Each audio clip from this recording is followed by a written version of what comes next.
Mas ayat Quran surah Al-Kahfi yang bermula dengan nahnu nakhussu 'alaika naba'ahum bil haqq innahum fityatun amanu bi rabbihim wa zidnahum huda sehingga akhir.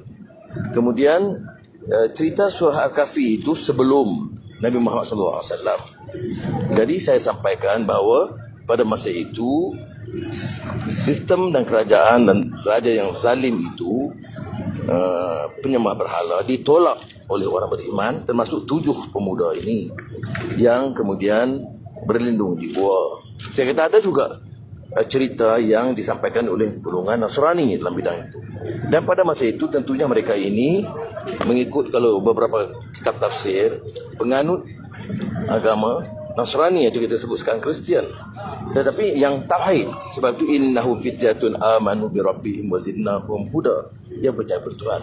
Tetapi bila ditanya oleh salah seorang ustaz di Terengganu, dia kupas tanpa mendengar. Terus dia kata pemimpin besar ini jahil dan keliru dan menyesatkan orang-orang ini, orang Kristian. Baca, dengar konteksnya. Dan kita seorang pendakwah jangan terburu-buru ikut sentimen politik. Nah, ini masalahnya. Kalau ikut sentimen betul dari segi semangat agama, pertama, semak dulu kenyataan itu benar atau tidak. Keduanya, fakta itu benar atau tidak. Kalau tidak, boleh tegur saya boleh betulkan. Okey. Nah, ini sebagai peringatan supaya jangan ada, sebaik saya kita sebut golongan Nasrani, mana ada? Tak betul. Sebelum Islam, surah Kahfi itu Allah sampaikan cerita itu kepada Nabi Muhammad SAW tentang anak-anak muda yang kuat imannya. Wassalamualaikum. Allah menyebut dalam Quran, akan aku ceritakan kisah yang sebenar. Yang surah Kahfi ini menarik kerana dia ada banyak persamaan dengan Bible. The Cave. Nanti bila saya sebut macam ni, Anwar telah samakan Quran dengan Bible. Tu pula aku nak jawab. Ini sebab saya kata pemikiran yang terlampau, dia tak dengar konteks, dia ambil itu. Tengok, Anwar samakan semua agama. Oleh demikian tidak boleh diterima sebagai pemimpin negara ini. Baik. Baik. Tetapi yang saya sebut dalam Cave, kemana ada sejarah? Kerana sebenarnya sejarah dalam cerita Cave, Kahfi itu zaman Kristian. Tetapi diberikan nilai yang baik bahawa ada pemuda-pemuda masa itu Kristian. Jangan lupa. Kadang-kadang, tapi kalau saya kupas begini, orang Kristian kan senang kan?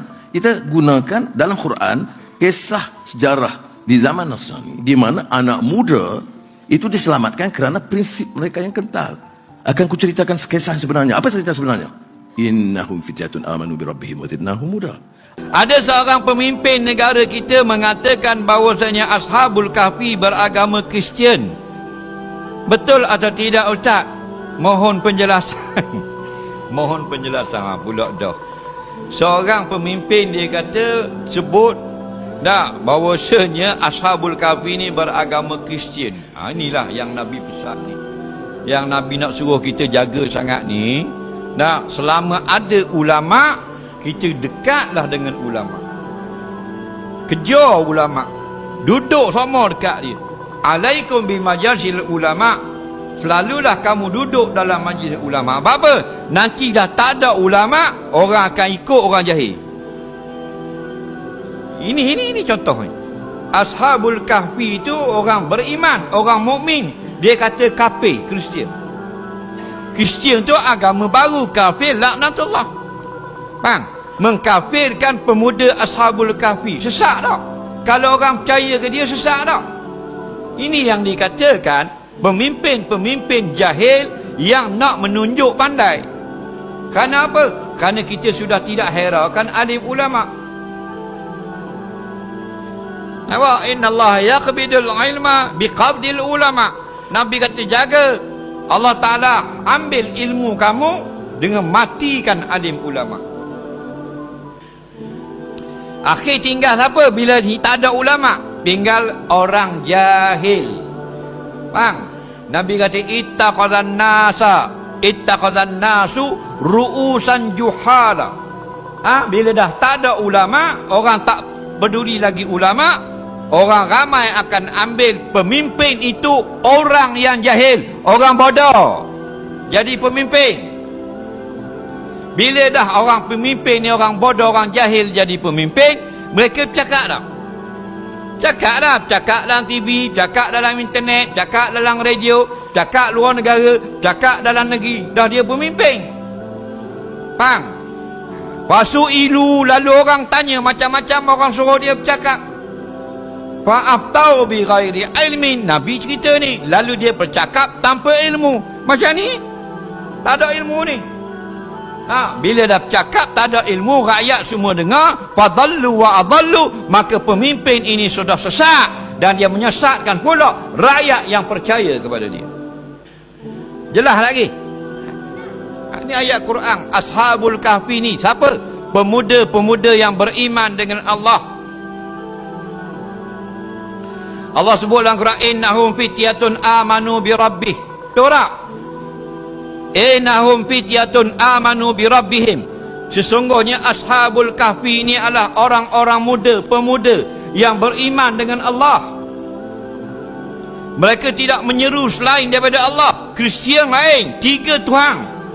Tuhan Musa, Tuhan Nabi Isa, Tuhan Ruhul Kudus. 3 dalam 1. Trinity. Kristian duk di cross.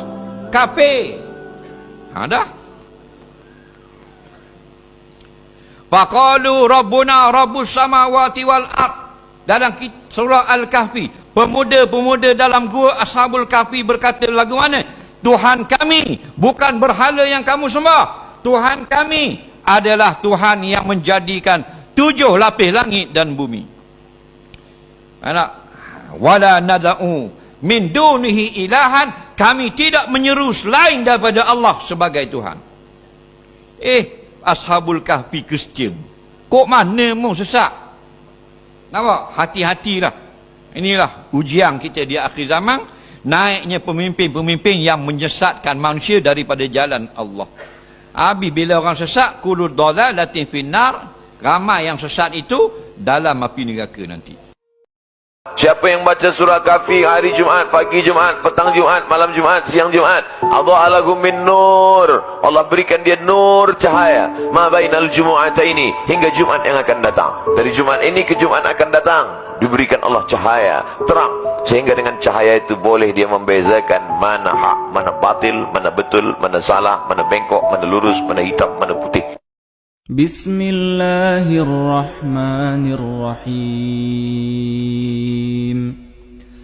Alhamdulillahilladzi anzala ala 'abdihil kitaba wa lam yaj'al lahu 'iwaja قيما لينذر بأسا شديدا من لدنه